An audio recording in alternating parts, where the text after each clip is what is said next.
Once upon a midnight dreary, while I pondered, weak and weary, over many a quaint and curious volume of forgotten lore, while I nodded, nearly napping, suddenly there came a tapping, as of someone gently rapping at my chamber door.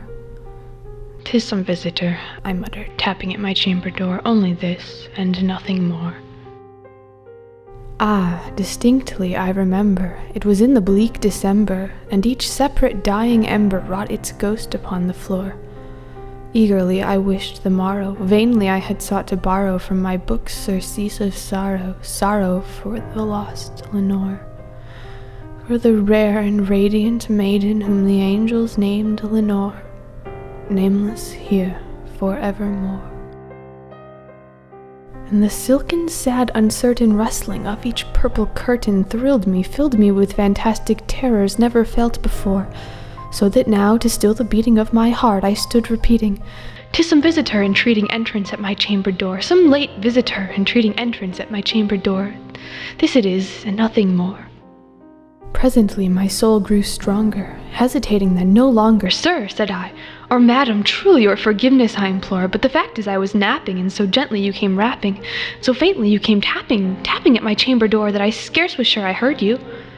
Here I opened wide the door. Darkness there, and nothing more. Deep into the darkness peering, long I stood there, wondering, fearing, doubting, dreaming dreams no mortal ever dared to dream before. But the silence was unbroken, and the darkness gave no token, and the only word there spoken was the whispered word, "Lenore." This I whispered, and an echo murmured back the word, "Lenore." Merely this and nothing more. Back into the chamber turning, all my soul within me burning, soon again I heard a tapping somewhat louder than before. "Surely," said I, "surely this is something at my window lattice. Let me see then what thereat is, and this mystery explore. Let my heart be still a moment, and this mystery explore. 'Tis the wind, and nothing more." Open here, I flung the shutter, when with many a flirt and flutter in there stepped a stately raven of the days of yore. Not the least obeisance made he, not a minute stopped or stayed he, but with mien of lord or lady, perched above my chamber door. Perched above a bust of Pallas, just above my chamber door, perched and sat, and nothing more. Then this ebony bird beguiling my sad fancy into smiling, by the grave of stern decorum of the countenance it wore, "Though thy crest be shorn and shaven, thou," I said, "art sure no craven, ghastly, grim, and ancient raven, wandering from the nightly shore. Tell me what thy lordly name is on this night's Plutonian shore." Quoth the raven, "Nevermore." Much I marveled this ungainly fowl to hear discourse so plainly, though its answer little meaning, little relevancy bore, for we cannot help agreeing that no living human being ever yet was blessed with seeing bird above his chamber door, bird or beast above the sculptured bust above his chamber door, with such a name as Nevermore. But the raven, sitting lonely on the placid bust, spoke only that one word, as if his soul in that one word did he outpour.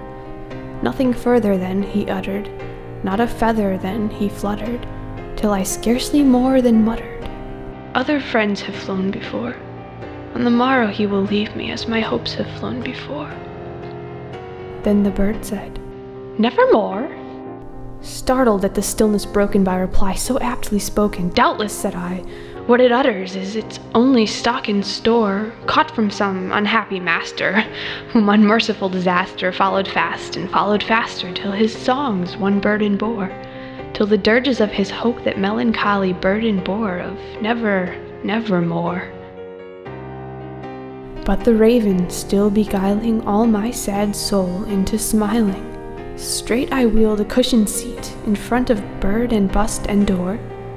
Then upon the velvet sinking I betook myself to linking fancy unto fancy, thinking what this ominous bird of yore, what this grim, ungainly, ghastly, gaunt, and ominous bird of yore meant in croaking, "Nevermore." This I sat, engaged in guessing, but no syllable expressing to the fowl, whose fiery eyes now burned into my bosom's core. This and more I sat divining, with my head at ease reclining on the cushion's velvet lining that the lamplight gloated o'er, but whose velvet violet lining with the lamplight gloated o'er she shall press, nevermore.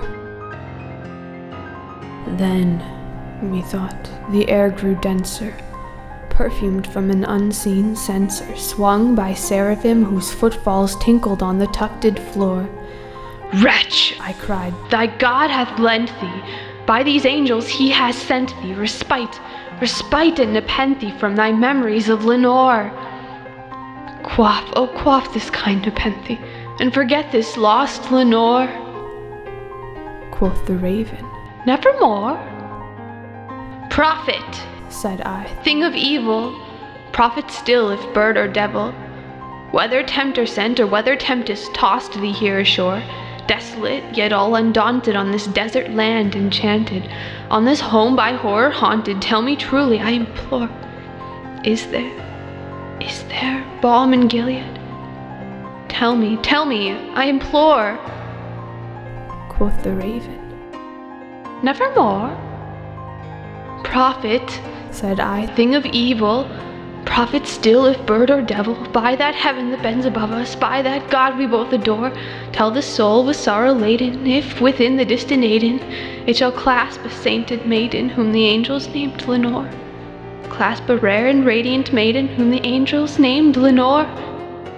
Quoth the raven, "Nevermore." "Be that word our sign of parting, bird or fiend!" I shrieked upstarting. "Get thee back into the tempest and the night's Plutonian shore. Leave no black plume as a token of that lie thy soul has spoken.